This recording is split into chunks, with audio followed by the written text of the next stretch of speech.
Greetings, good people. My name is DJ Holly and welcome to Point 5 Creative Studios. Kana uchangotanga kuti bata panapa dzvanya subscribe button and the notification bell so that you don't miss out on any exciting content uploaded. Kana ungagara uri mugaro wepanapa dangokutenda nekuita sei nekurumidza kubhadhara rent. Well folks, aiwa mufaro kwamuri maviews malove nemalikes ngazviwandire kwandiri hatitika. Without wasting much of your time sina kunyanyogara panapa. Kana une business raunaro rauda kushambadzirwa ndibate namba dzangu ndo dziri pasi apa. Kana une nyaya dzaunadzo dzauda kumhangara dzauda kutaura dzauda kubatsirwa ndibate futi pasame namba idzodzo. Well, nyaya yandafambira zvamanje YouTuber uyo avhura hombe.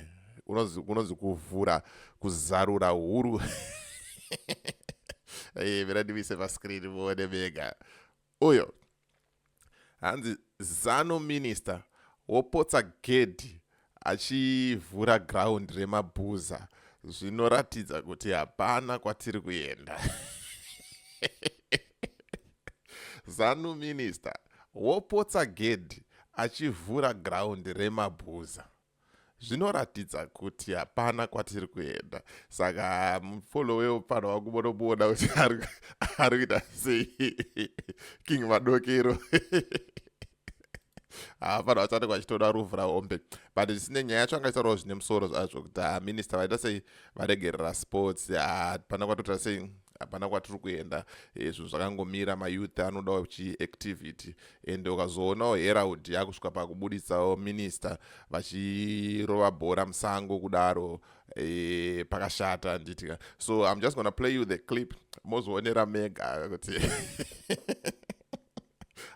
YouTubers mukumbovhura hombe zenyu mukumbozarura huru. Rega tione minister achiisa bhora musango.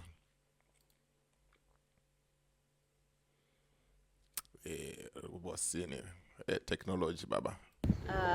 To think once this was a massive dump site, to hear all the information and the work that's gone into the cleaning and the clearing and the revamping, and now to be standing on a msango baba.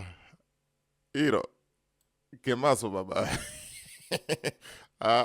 Aiwa badi munofanira kuwanzwisisa minister swimming ne-football zvinhu zvakasiyana handitika. And musatarisa kuti munhu kana ari minister we-sports anogona masports ese. But rega tipa pull up tione penalty baba. It's a massive dump site.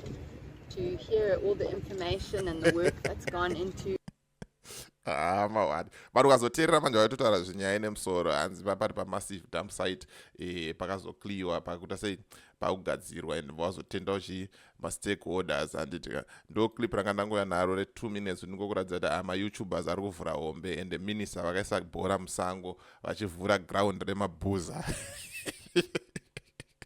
So yes, for me DJ Holly and the rest of the crew behind the scene. Tungoti bye for now. Gatsaka dem video rinoteera.